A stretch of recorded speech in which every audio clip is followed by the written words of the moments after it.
আমরা এখন যাচ্ছি মিশন কচু শাক। তো চলো কচু শাক তুলতে যাবো।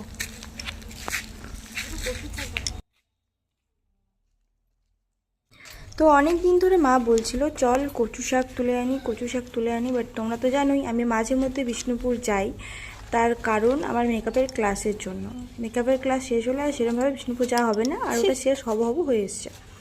তো দেখো আমার মা কোন ঝোপ জঙ্গল দিয়ে আমাদের নিয়ে যাচ্ছে, আমাকে নিয়ে যাচ্ছে।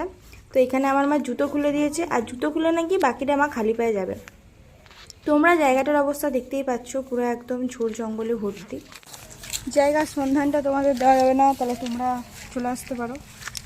তোমরা যদি সব কচু শাক তুলে নিয়ে পারাও তাহলে আমরা কী খাবো?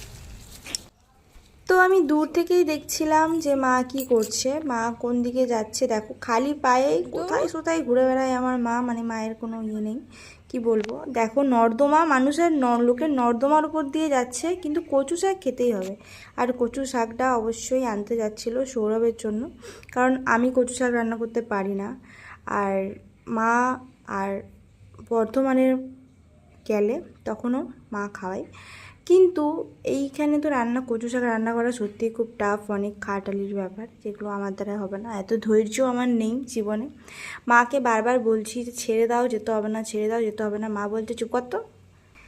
এইটা তো দেখতে পাচ্ছ আমার মা ভালো জায়গায় দাঁড়িয়ে দাঁড়িয়ে কচু শাক তুলছে। এরপরে আস্তে আস্তে দেখো আমার মা কোন ঝোড় জঙ্গলে চলে যায়।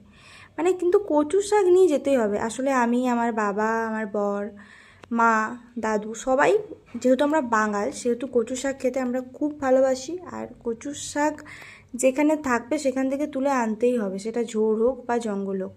তো দেখো আমার মাকে আমি কাছ থেকে দেখাচ্ছি। আমার মা সেই জাস্ট চান করে এসেছে, আর চান করে এসেই এখানে কচু শাক তুলতে চলে এসছে, বলছে চল তুলে আনি। মানে কি বলবো, মানে আমি শান্তিতে ঘরে শুয়েছিলাম, আমাকে ডেকে তুলে এনে কেন এনেছে জানো? তাহলে এরপর তোমরা আসল কথাটা শোনো। মা চাইছিল আমি কচু শাকগুলোর একটা ভিডিও বানাই, এত কচু শাক রয়েছে এখানে, তোমাদের সেটা শেয়ার করি। এরপর দেখো আমার মা আস্তে আস্তে কোন ঝোড় জঙ্গলে ঢুকে যাচ্ছে। এবার তোমরা বলো তো, এখানে সাপ থাকে বা কিছু থাকে, যদি কিছু কামড়ে ঠামড়ে দেয় তখন কি হবে?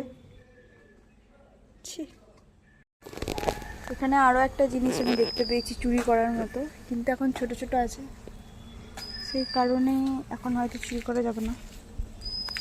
তোমাদেরকেও দেখাই।